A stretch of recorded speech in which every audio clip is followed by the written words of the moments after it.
in that whiskey. That's Monica Lewinsky. Molly in that whiskey. That's Monica Lewinsky. How are you doing today? I'm doing all right. It's my first time here, so that's exciting. I mean, it just, you know, it's a blessing to be this far away from home and have music be the reason I'm here. What have you learned about Finland so far? Well, it's kind of bittersweet, to be honest with you, because we get to travel so much, but we never really get to be tourists or walk around or go observe. Or we maybe only got like 2 hours of sleep last night, and spent most of the day in airports and in taxis. Checked in the hotel and then came straight here. So I don't know. I look forward to be able to coming back and spending more time. You've been touring in Europe for a couple of weeks now, right? Yeah, I don't know. Yeah, it's all a blur. Yeah, we just wake up in a new country every day. It's sad.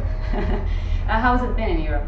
It's been crazy. We were in Europe last summer touring, and it was the first time we'd been out here. And you know, the crowds were small. You know, but it was just, to me, still exciting that there was anybody, you know, in the crowd this far away from home that knew the music. But it's crazy the difference a year can make, because it's been night and day. I mean, this year's been way better. The crowds have all been really big and really loud, and that's kind of what you want. So it's been fun. Yeah. Well, you being a white male rapper, do you think that you've experienced a lot of racism, like working on a field that is very like mostly black people? Do you think that you have to like prove yourself in a different way? No, I think it comes down to the music and just being genuine with what you do and having respect for the craft and the history of it, and just putting the work in. Your album, These Things Happen, came last year. What has changed since then? Everything. Everything. Yeah, everything. What has been the craziest thing that has changed? I think my schedule, to be honest. Just, you know, off days are very few and far between, if they ever happen. And that's a good thing. You know, you want to be busy because, you know, being busy is better than being bored. And just, you know, getting to travel the world and meet new people every day, and, you know, perform the music for people who care about it. And I don't know, I'm just excited because I feel like now we have a window open to go even farther with this next record, and it's almost finished, so I'm excited to, you know, move on to the next one. Okay, so what's the next level? Like, what's different, like, if you compare it to your last album, what's the difference? In terms of, like, music-wise, like, do you feel like you've grown as an artist different into a different way? Or I mean, you learn more about I think, you know, with each project, it's important to push yourself creatively, take risks, try new things, move on. You don't want to keep reheating the same soup, make the same record over and over again. So with this one, it's got a darker, more villainous, sinister kind of soundscape to it. It feels like a, you know, like a movie score set with drums and raps, and it's got a big, epic, cinematic kind of feel. I'm excited. So now, when you're almost finishing with this new stuff, what would be the next step that you would really like to take that you haven't done yet? I want to be the biggest thing in the world, baby. Ooh. Okay. You know what I mean? Attitude. Yeah, no, I just want to keep getting better, you know, across the board, and just continue to have fun. You yourselves have said, like, there's some people actually born with the gift of, you know, rapping. They are like some way better than most of the people. But you also said that when you work on your craft, you can get there also. Like, how much do you think you have to work on your craft to really get there? With this, like, big names, Nas, and rappers you've also mentioned. I think, you know, across any creative field or medium, you know, there's some who, you know, are just literally born with a gift, or the prodigies, you know, they're talented and it all comes so easy to them. And then there's some who, you know, work for it, and it's not a, you know, it's a blurry line, you know, and there's tons of gray space. But I almost find that sometimes like the prodigies are the ones that become less successful because it's come so easy to them. Yeah. You know, it's like the kid who can just play the piano that, you know what I mean, like at age 5, like crazy. It's like he doesn't have to work as hard as, you know, somebody, whatever. But it's just a balance, and you know, at the end of the day, it takes both. It takes, you know, inherent talent, but it also takes a crazy, relentless work ethic. Yeah. To make it all come together, because it just won't on its own. This doesn't just land in your lap because you want it to and you're waiting for it. So you gotta do it. If you weren't doing music, what would you do? I don't know. I don't have a plan B. I never did, so I couldn't tell you what I'd be doing. Is that actually because that doesn't to exist? success? Absolutely. You know, don't plan have B one? is like it's like a safety net. You know, it's like I think mentally you kind of tell yourself it's okay if this doesn't work because I'll do that.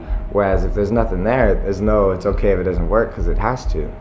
So you gotta do it. I don't know. I think there's a lot, you know, psychologically to that. Who are there who you haven't worked with but you would really like to work with?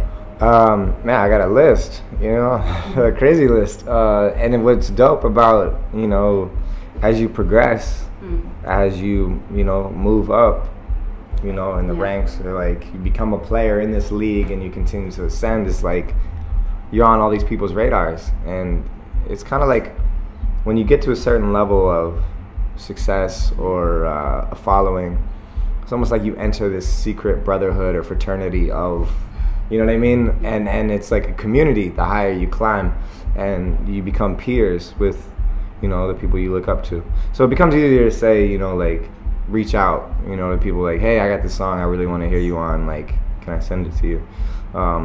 Whereas it's, you know, it's like fat chance. When you're nobody, it's like you can't just call up Big Sean like, hey man, I'm gonna send you this song. He's like, who, what, you know? But but has some of the attitudes changed in like a year since like last summer? Like, has there some people been like, who the fuck are you? And now like, well, yeah, no, I mean, should we do something together? totally. I mean, you know, I still get it sometimes. They're like, wait, who are you? I don't know who you are, you know, because I haven't made it yet. I'm not like, you know, it's the superstar, world famous, biggest thing in the world yet. I'm just still trying. But it is really cool when you meet, you know, certain people and they show love. You know, when I met Big Sean, you know, he was one of the coolest, most down to earth. So, also, when it comes to you, there's a lot of talk about girls and fans. Are they? Or is there a lot of talk about that? Yes. I don't know. Like, there's not an interview where the girls aren't mentioned, so I guess I have to follow the rule. How do you like keep your head straight, and how do you focus on music when there's so much distraction, especially when it comes to girls and movies, bands? Do you? You see, I love this part right here. When I work on a record, you know, I go through like phases or cycles of like, I'll go in the studio for 5 days straight, right? And when I go into the studio, I'll turn my phone on airplane mode, so I can't be distracted. And there's no windows in the studio. You know, I'll stay there till 5, 6 a.m. Annoying, just working, shutting everything out. But if you do too much of that, you become a weirdo. You know, you gotta dip back into the real world and, you know, go get some inspiration, have some fun. You know, so I'll work really hard for 5 days and then I'll, you know, live for a couple days, go enjoy, go out, go party, go, you know, have some fun, see some friends. And then, you know, get back in the studio and take those experiences and write about them, and it's like a back and forth. But I do find like when I'm in my workspace, I have to shut off distractions, at least for a few days. Sense.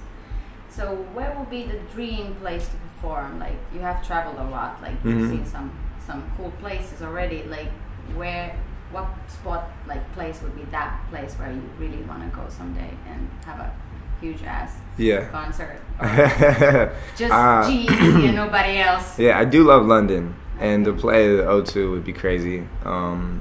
You know, that arena, that'd be just nuts. Madison Square Garden in New York, and the Oracle Arena in Oakland, like my hometown arena. We played for a Summer Jam radio concert when I was home about a month ago. But to have my own show, you know, in my hometown arena would definitely be a dream. Well, I want you to say something in Finnish. You're What would gonna you have like to to say? walk me through it. Okay, what would you like to say? What would you like to learn? These things happen. Nämä asiat tapahtuvat. One more time. Nämä asiat tapahtuvat. Tapahtuvat. Tapaduat.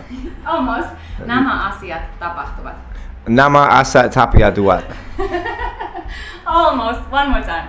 Nämä asiat tapahtuvat. Tapahtuvat. Nämä asiat tapahtuvat. Nämä asiat tapahtuvat. One more time. Nämä asiat tapahtuvat. Nämä asiat tapahtuvat. Perfect. These things happen, yada I mean, from California all the way out to Finland. You feel me, you dig, you smell me, yada yee. The Bay Boys are out here. Young Gerald, G-Eazy, reporting live from Finland. Yada